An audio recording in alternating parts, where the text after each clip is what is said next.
Guys, I'm really happy to welcome to the podcast Tim Hale. He's a comedian. He's an Army vet. He was also a peaceful protester on January 6th. And guess what? He spent a year in solitary confinement in the so-called DC Gulag, 3 years imprisoned. His family started Patriot Freedom Project to support the families of fellow defendants. And Tim is out now and raising awareness of the hardships of J6 families, clearing the names of prisoners left behind. By the way, the website, and I urge you to check it out and to donate, patriotfreedomproject.com. You can follow him on social media. Apparently, Tim has some aristocratic pretensions. His social media on X is Louis, Louis. Don't say it as Louis. Louis of Monmouth, Monmouth. Tim, welcome. Thanks for joining me. Kind of expected you to be in your aristocratic outfit, but looks like you've got do you have the Make America Great Again hat or the January 6th hat on? And, but welcome to the podcast. Thanks for joining me. Let me begin this way, because we've now been a little distance from January 6th. And I think for some people, probably not for people still in prison, but they're looking at January 6th kind of in the rear view mirror. And maybe what they're asking is like, what is the significance of that event? What is the lesson of it going forward? I mean, you've had a lot of time to think about this kind of stuff as a participant, as an activist. Well, how would you answer that question? Well, sure. Well, first of all, sir, I'd just like to say from the bottom of my heart, thank you for having me on. I know this has been a long time coming. It's been many years since you yourself, and I want everybody to know this. The D'Souza family is extremely generous. And so the first major contributor Patriot Freedom Project had was Dinesh D'Souza. And the first contribution, the contribution he made has helped a lot of defendants and their families. And so I don't want anybody in the world to ever not be aware of how truly generous you are, sir. So I thank you from the bottom of my heart. And on behalf of the men I had to leave behind who can't speak for themselves, thank you so much for the advocacy you've engaged in and your generosity. Thank you very much. You're a true Christian man. To answer your question, sir, January 6th, it was a large event, but it's important people remember that this wasn't the first and it won't be the last time that the government has engaged in this sort of political inquisition. For those who recall, the Michigan kidnapping plot with Governor Whitmer was a setup.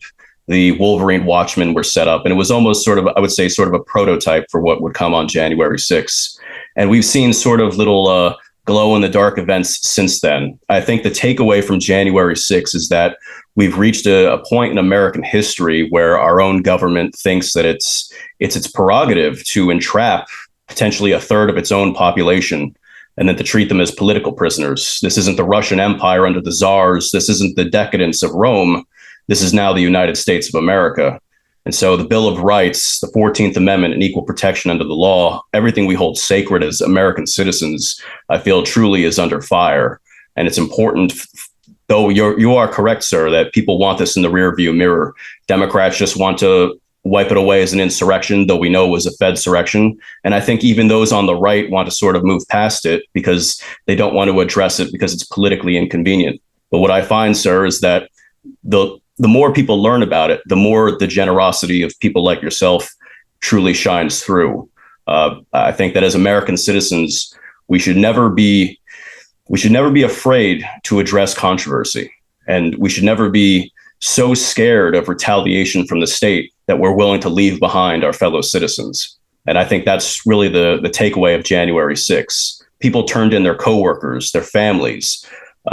It's one of the most disturbing things in my lifetime to see. I remember a time when we could peacefully disagree with one another, but now I think truly everyone has a dagger at each other's backs. Well, first of all, thank you for your kind words about, Debbie and I were delighted to help. It's the least that we can do.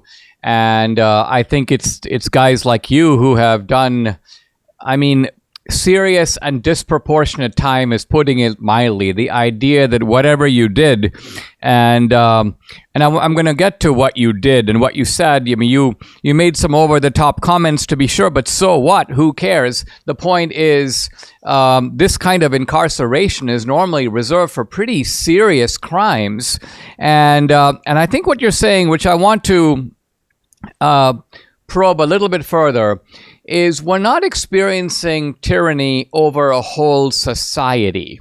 Under, let's say, Stalin's Russia, any Soviet citizen could be corralled at the railway station and then taken away, never to be seen again. I think what you're saying is we are seeing partial tyranny, which is to say that we are seeing one party, the Democrats, and the accompanying regime, which includes the police agencies of government and the media, targeting a fairly large segment on the other side. Not all Republicans, right? In other words, there are a lot of Republicans like Mitch McConnell never has to worry about the FBI showing up at his door. That's never going to happen. But for a substantial number of Republicans, mainly Trump supporters, they are in the sights of this regime, and which does not hesitate to dole out tyrannical treatment, one-sided justice, selective prosecution. Is that a fair summary of what you were trying to say? It's absolutely right, Dinesh. And, I would say I was a history major. And so one thing that always catches my eye is that in the past, the FBI might have targeted the left. They might have targeted anti-war protesters, the civil rights movement, even the labor movement. But the pendulum can always swing back in the other direction. So for those on the other side who don't care about the so-called insurrectionists, who don't care about Trump supporters being targeted by the feds, I would say this could always happen to you. The pendulum could always swing back in the other direction, and because the feds infiltrate every organic movement there is.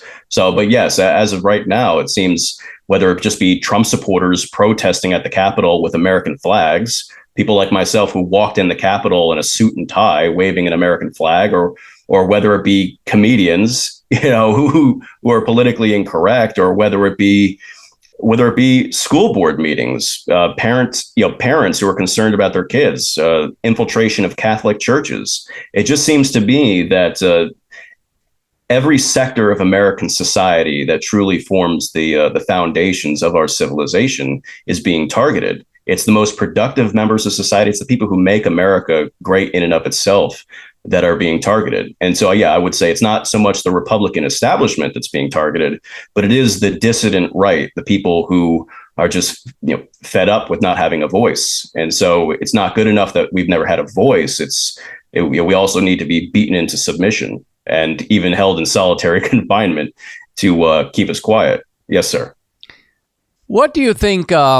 If I think back to the Whitmer kidnapping, there's a lot of evidence. In fact, we're not saying this. This is something that juries have acquitted a number of those defendants in the belief that they were framed, that they were set up, that there were just as many, if not more, FBI agents and informants in the so-called kidnapping scheme.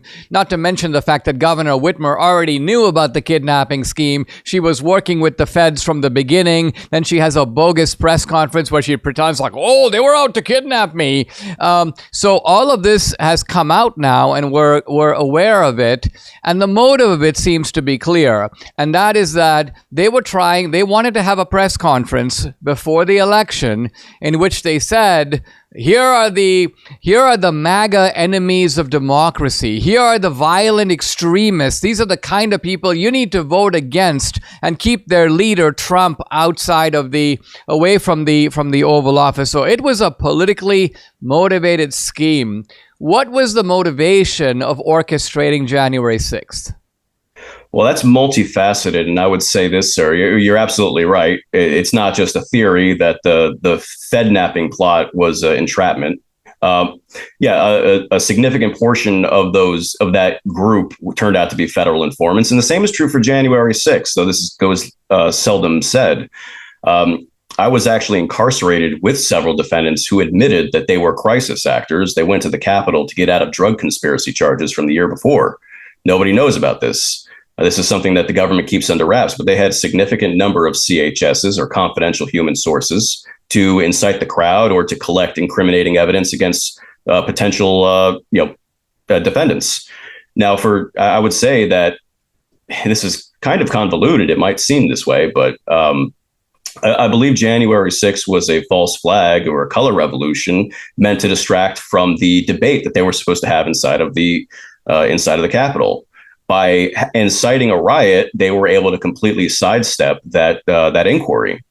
And then, of course, by sabotaging the 2020 election and doing that on January 6th, if Trump ever ran again, so lo and behold, they're prosecuting him for January 6th. So they were able to sabotage his efforts in 2024. I think this was a long game, and I think that they had I think that it's more complicated than most people think. And keep in mind, I'm not sure if you're familiar with 18 USC 1512, but there was a statute that was modified after the Enron scandal with a substatute, and this substatute was called obstruction of an official proceeding. This was used to essentially charge multiple January 6th defendants, accusing them of obstructing the proceedings of Congress on January 6th. It was a nonsense charge, and recently, thankfully, the Supreme Court tossed out the charge as inapplicable, overly broad. But this charge was actually used against President Trump.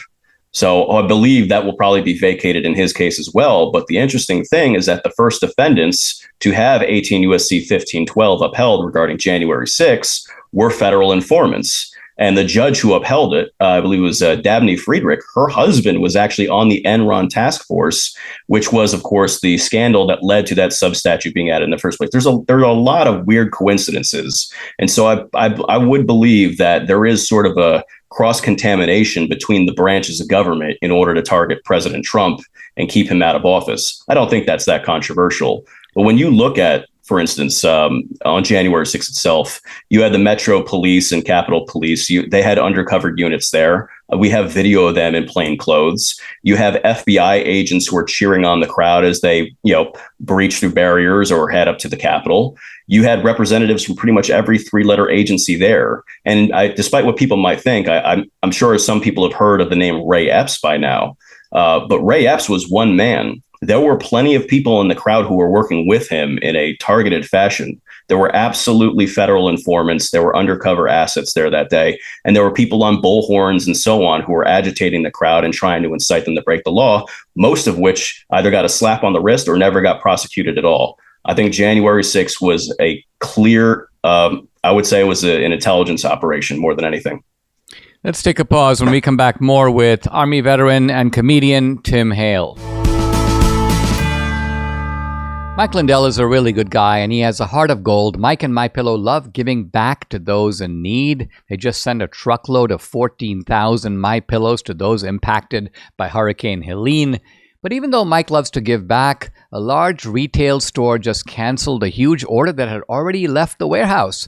And so besides giving to those in need, Mike wants to pass some big savings directly on to you. For the first time ever, you can get a standard classic MyPillow for wholesale prices, just $14.88. Wow. But it gets better. For a limited time, you get the entire classic collection at wholesale prices. Get queen-size MyPillows, $18.88. Upgrade to a king for only $1 more. Get the body pillows for $29.88. Multi-use MyPillows for just $9.88. Here's the number to call, 800-876-0227, or go to mypillow.com. When you use promo code Dinesh, you can take advantage of wholesale pricing for the first time ever. And on top of that, get free shipping for orders over $75. These deals have never been offered this low before. Once again, go to mypillow.com. Use promo code Dinesh to get the standard MyPillow, just $14.88, the lowest price ever. Limited quantities at this price. Once they're gone, they're gone. I'm back with Army vet and comedian Tim Hale. Follow him on X at Lewis of Monmouth, MONMOUTH. The website, patriotfreedomproject.com.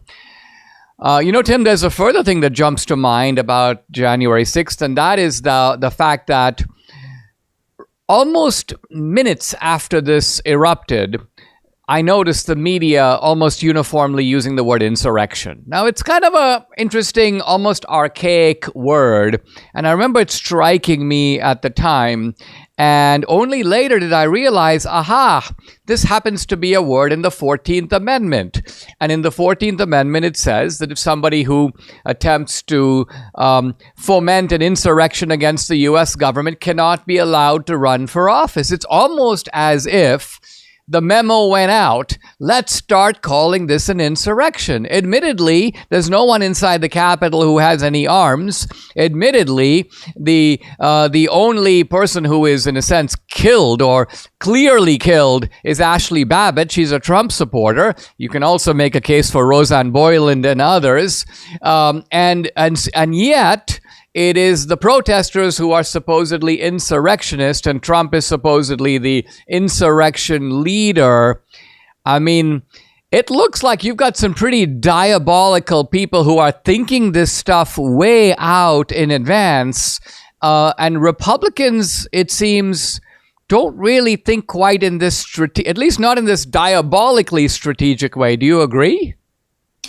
I would say, sir, Dinesh, I wouldn't be surprised that there were elements within GOP leadership who were involved with Democratic leadership to do this. I frankly would not be surprised. There have been few Republicans in terms of our representatives who actually had the courage to speak out about this sort of thing. And Marjorie Taylor Greene, Louis Gohmert, they're actually the ones who visited us inside of the Gulag in D.C.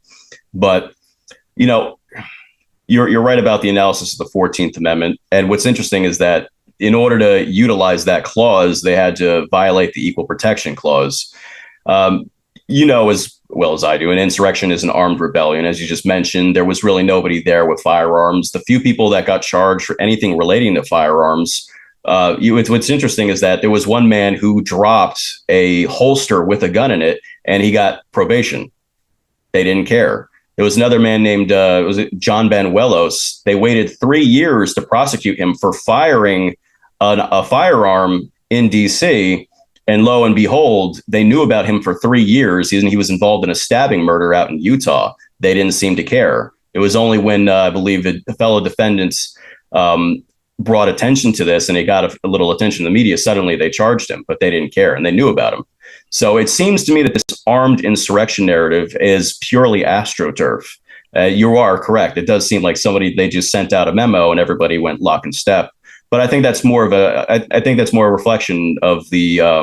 I think it's sort of an Operation Mockingbird sort of thing. I don't think there's any. Does anybody not believe that the mainstream media today is lock and step with the Democratic Party? It's just a media organ of the DNC. And so, yeah, I certainly agree that this insurrection narrative, the Philippine insurrection was essentially a war between the Americans and the Filipinos after the Spanish-American War. That was an insurrection. The Civil War, where 800,000 people died, that was an insurrection. But this is atrocity propaganda.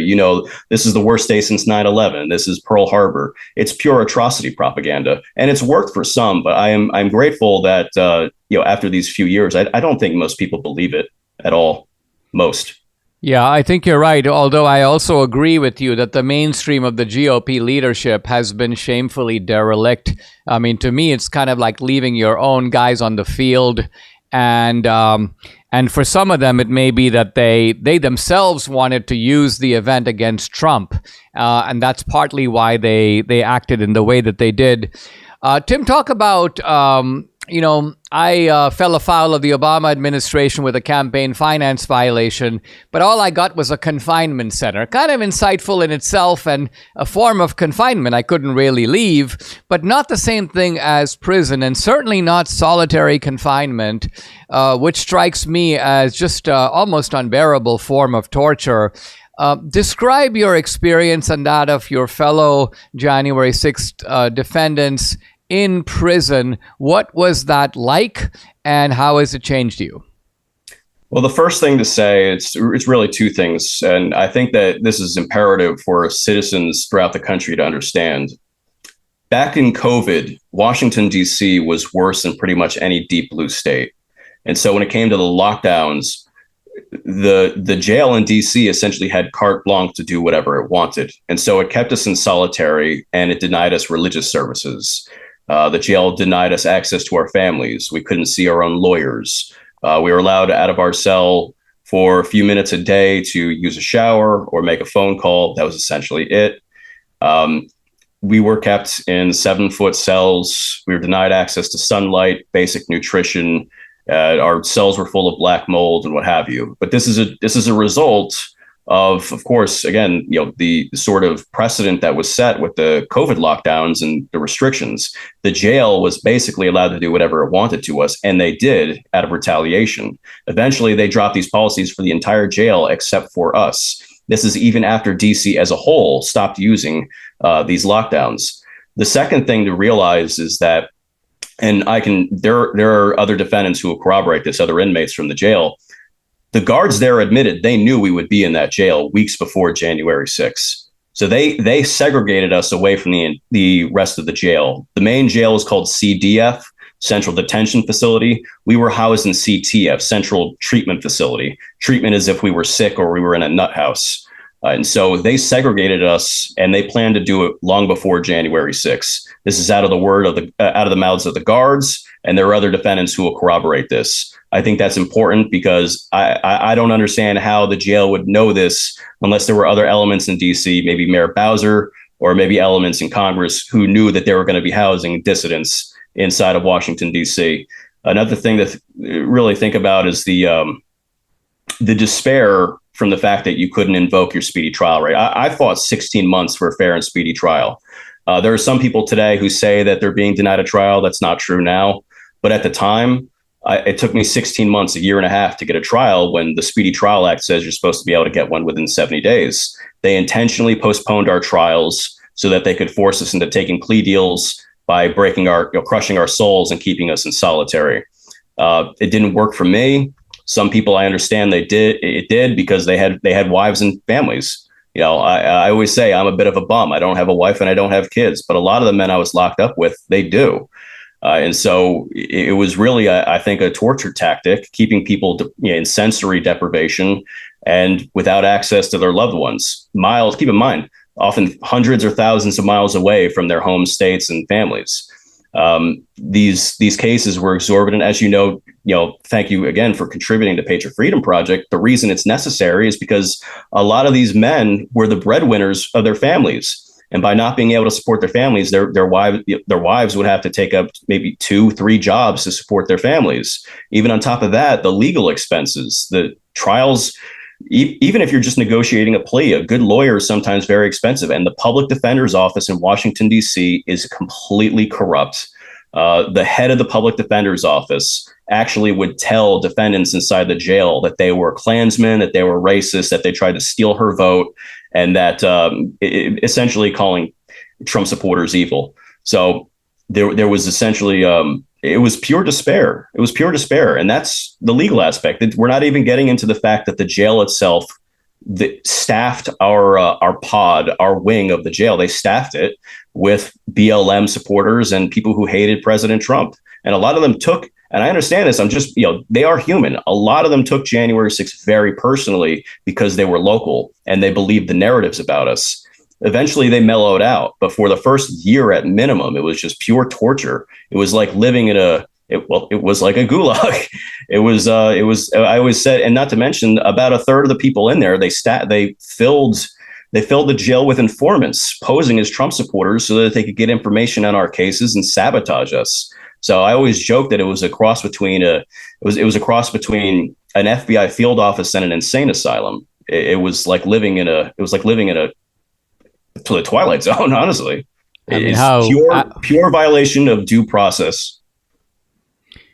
I mean, I'm almost gasping at how you set a wrong that is of this magnitude right, and whether there ever will be any kind of proper recognition at the very least of what happened. But above and beyond that, there need to be apologies, restitution. People need to be held accountable.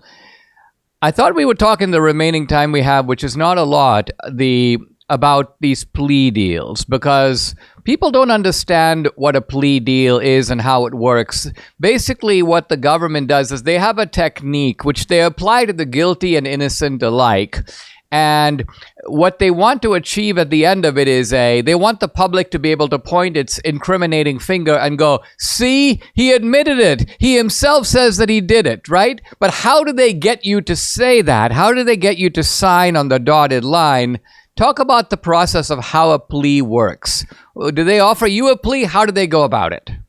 They offered me a plea and I rejected it. I went to trial in very biased DC. I lost, of course, but it was a sword I had to fall on.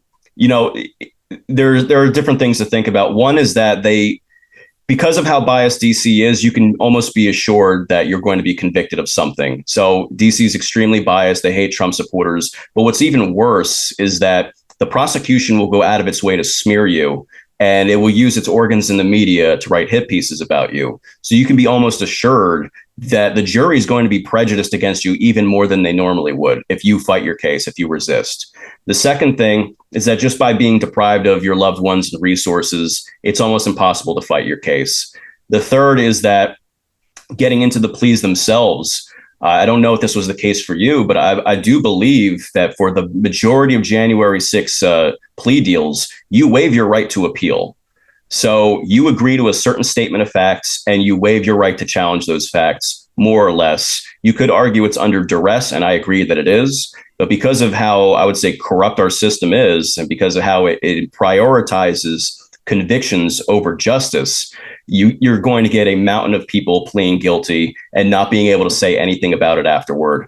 And I mean that's the bottom line. And there's another thing too to consider. I went to trial and I lost, sir. So Dinesh, when I went to trial, I actually testified in my defense, and because I got convicted, I was considered a liar for that.